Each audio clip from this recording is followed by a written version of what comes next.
做梦都没有想到苹果搭配黄芪是真厉害，帮助了许许多多的人，试了3天超级管用。老一辈的土方法就是牛，方法简单实用又省钱。大家好，这里是百变小厨房。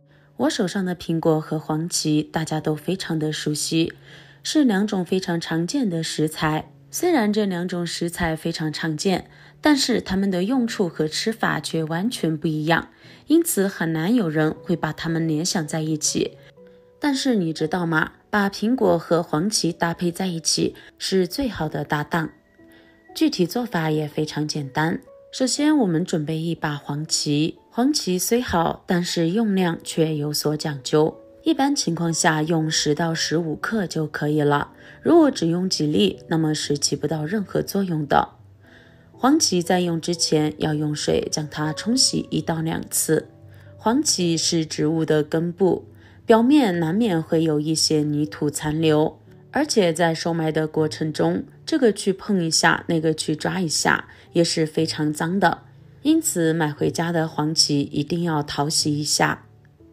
洗干净的黄芪控水捞入碗中备用。很多人都愿意用黄芪泡水喝，其实只用水来泡黄芪，里面的营养成分是无法释放出来的，难怪吃了那么些年，一点用处都没有。黄芪是需要用水煮的，用煮的方式才能将其中的营养成分充分的释放出来。具体煮法一会儿和大家说明，这里先放一旁备用。接下来再准备一颗红彤彤漂亮的苹果，先用少许水将苹果打湿，加1勺盐，接着我们用手将盐搓开，搓的时候力度要轻一点，不要太重，太重的话容易将苹果皮划伤。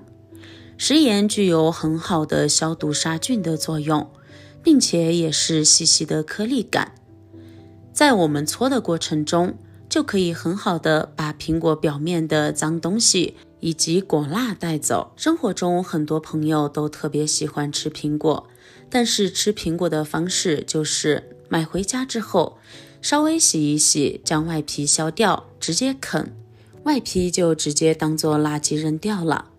但是很多人都不知道，其实苹果里面所含的膳食纤维以及其他营养元素非常的丰富，扔苹果皮就等于扔钱，所以如果不是特殊情况的话，建议朋友们在吃苹果的时候尽量连苹果皮一起吃掉。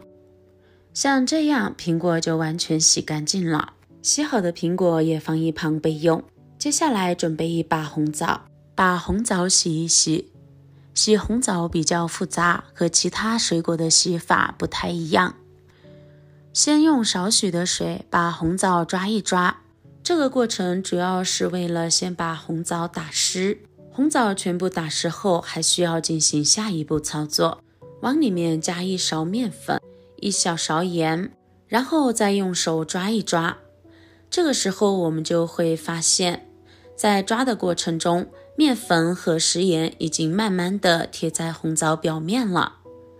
面粉在很多朋友的认知里面都是用来做一些面点，但是你知道吗？面粉除了可以用来做点心之外，它还具有很好的吸附性。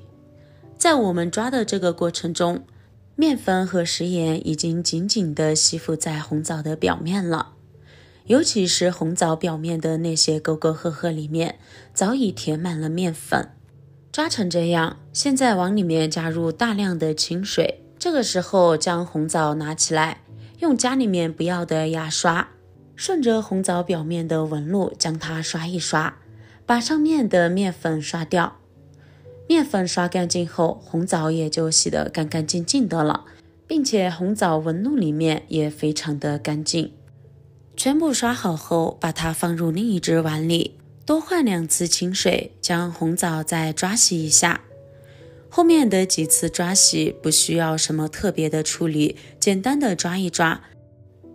下面将洗干净的红枣放进盘子里，红枣不用去核，我们用剪刀在红枣的表面剪上几刀，将红枣果肉剪上口子，这样更利于里面的营养成分和味道释放出来，并且还可以保持红枣的完整。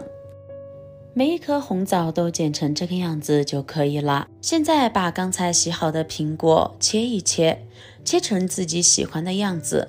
我这里直接把它切成苹果片儿，这样看起来形状更好看，就像一个原原本本的苹果的形状。切成这样，收入盘中。现在把它倒进砂锅里，最后把黄芪也加进来，然后加入半砂锅的清水，盖上锅盖，用大火先把水煮开，煮开后再转到中火煮15分钟。想吃的更加软烂的，我们可以煮够25分钟。我这里是煮够了20分钟。20分钟后揭开锅盖，现在就能闻到满满的香气。用勺子搅拌搅拌，接着加入一小块老冰糖，再用勺子搅拌搅拌，这样有利于冰糖快速溶解。搅拌几下后盖回锅盖，煮完剩余的5分钟时间。哇，真的是太香了！这个时候里面的冰糖也已经完全溶解掉了，可以看到里面的汤颜色也发生了变化，带一点浅浅的橘黄色。现在趁热将所有的食材盛入碗中。亲爱的朋友们，视频都已经看到这里了，如果你觉得我的视频对你有所帮助的话，那么请用您发财的手给我点个赞吧。您的每一次点赞和支持都是我最大的前进动力，感谢您的关注和支持。这样一道苹果黄芪水就煮好了。虽然这道苹果黄芪水做法非常简单，但是用处却一点都不简单。相信看到这个视频的朋友，经常也能听到一日一苹果以及一日3枣的说法。当它们搭配上黄芪的时候，就能达到一个事半功倍的作用。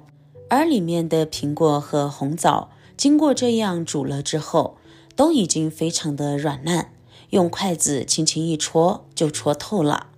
像平时喜欢吃苹果，一到秋冬季节特别怕凉的朋友，那么可以试一下把苹果像这种方式搭配出来，煮熟了再来吃，咬上一口真的是太好吃了，有红枣的香气以及黄芪淡淡的香味。